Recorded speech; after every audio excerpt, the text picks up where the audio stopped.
Once again, welcome back to the African Girl Story. Still on relationship number 2. Like I said, something happened and I'm going to be sharing it on today's story.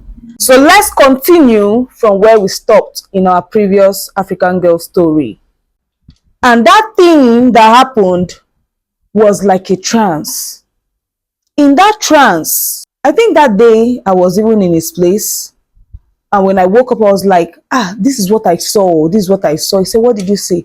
I said, see, it's as if a stack of money was just somewhere. It's my money, but I don't know how to get there. So I was now saying, you need money. I want to assist you. I have a code. But I need someone that works in a bank to help me access the code. Because it's only someone that works in a bank that will be able to understand the code I want to give. So he was now saying he has a cousin that works in a bank. I said, okay, it will just work. Let it just be that the person has that working in the bank experience. So we called his cousin in, and the cousin came. I was like, enter this code. And the cousin entered the code. You know, there are some foreign themes. Like if you're seeing a movie, all these white movies, they have this ancient kind of barricade. It's something that if you enter the code rightly, automatically it will just make one kind of sound, something like that, and it will start opening on its own. That was the kind of opening that happened after I gave the code.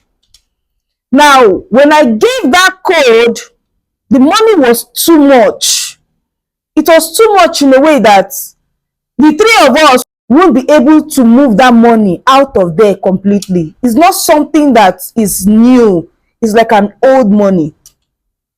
So I was not like, I only permitted you for this one. No, I've given you this code only for this one. After this one, because you're really down, you need money, don't just access this thing. I'm the one with the code. So be mindful. Or yeah, carry what you can carry. Less, something like that.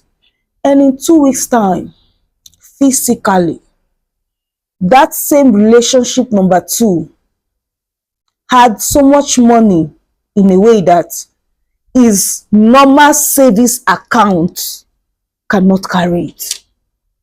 And as at then, I already had Gulf Africa account, which is a corporate account. So when he told me, I said, you need to open a corporate account. He said, now that the money is just coming, that he just needs somewhere that it can be going to, that the money will not hang. I said, okay, I will give you my corporate account. Then you go further to open a corporate account so that you can start sending it directly to your own account. I was sincerely happy for him. Me, I like growth. Anything that will make someone stand out, genuinely, I'm in. But when the growth is now becoming something that you need to steal from the rightful owner for you to get it, then I will not dance to that tune. I will never dance to that music. So when that money came, the pastor that I said, since you cannot be going to a far church, you can be going to that one that is close to you. Now that the money has started coming, that pastor became his everything. Is that pastor that wants to determine who he should date, who should be around him, and who should be part of his business. What is my concern? I only helped you. I never knew I had this gift, but I knew that spiritually you were too down. I helped you willingly. That was why it worked. But you decided to go towards that way, behind my back, in your head, stupid head. You think you have the right because you're into coding or IT or whatever. And as at that time, you're now beginning as a beginner to be into spirituality. There are people that don't need to be into spirituality. They are naturally sent into this world to correct certain things. Even if you've done them 99.9 and it's remaining just 0.00000 or 1 to make it 100, God will still intervene for them. That was the situation. So when he collected that money, he changed. When I want to help someone, I help you from the foundation if I know the problem. Now, this is someone that when he came to my office, he was actually squatting with someone. And he has an idea of how to build a website. So when my business manager, as at that time, brought in someone that wanted a website, he said, let us go together to have the meeting with the man that wanted the website. I said, I'll be busy, but nevertheless, since it's not going to take time, let's go. So when we got there, I noticed that it was a 3-bedroom duplex. And the man was using downstairs as his office, while the up was the rooms. So after they discussed and concluded, and we left, I now tapped him and said, you're squatting with your pastor friend, and you have something in your hand. And at this point in your life, I feel you shouldn't be squatting again. Don't you think you should ask the man to give you one of his rooms? Because he already explained it, that is staying here alone is a big place and all that. I think you should let him know that you prefer to swap one of the room for the amount he was supposed to pay you for the website. He said he doesn't know if the man will accept. I said, why not just give a try? Well, the next time they had a meeting, I was still there. He told the man, and the man said, oh, why not? Why not? And he also went further to say he will be helping him to take care of his social media platforms and other things. So it became a deal.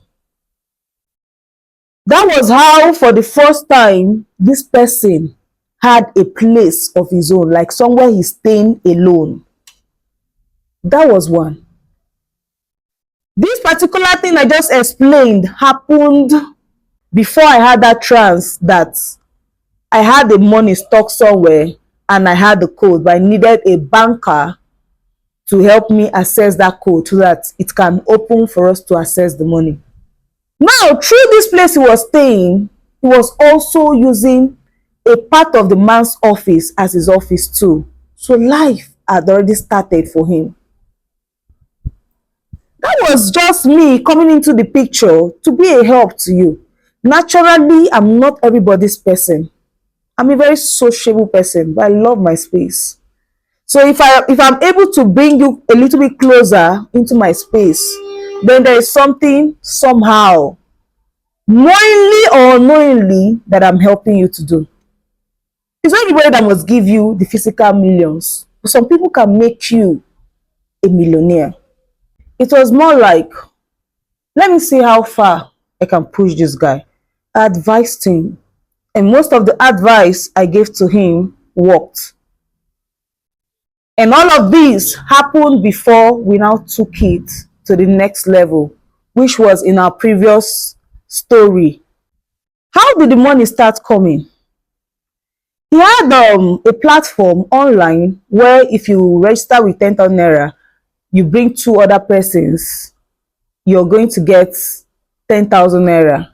So the more persons you bring, the more money you'll be making. So that church he went to, almost everybody in the church, especially the youth, were part of it.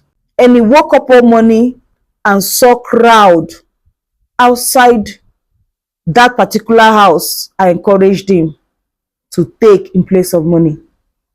And that was how they started registering. As they are registering, the money was going up, the money was increasing till his account could not take it. I think his account cannot take more than 500,000. So I now gave him my corporate account. What am I trying to say? If I was competing with him, I wouldn't do that. All the advice I gave to him worked for him. The pastor started sending sisters to him to take care of him.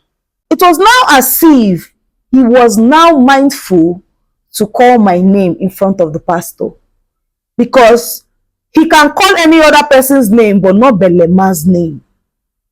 The pastor does not want him to go on with any relationship with me or with the marriage. Who cares? Marriage that I called off. I asked for the marriage to pause because I started seeing all this handwriting before time. So whether the pastor wanted it or not is none of my business. It was just a painful act that same church, I was the one that persuaded him to be going there. As a matter of fact, the first day we went there together. And when they started investing into that his platform, it became a different ball game. That the pastor himself wants him to date or move with certain sisters in his church that he has approved of. The audacity. Now, the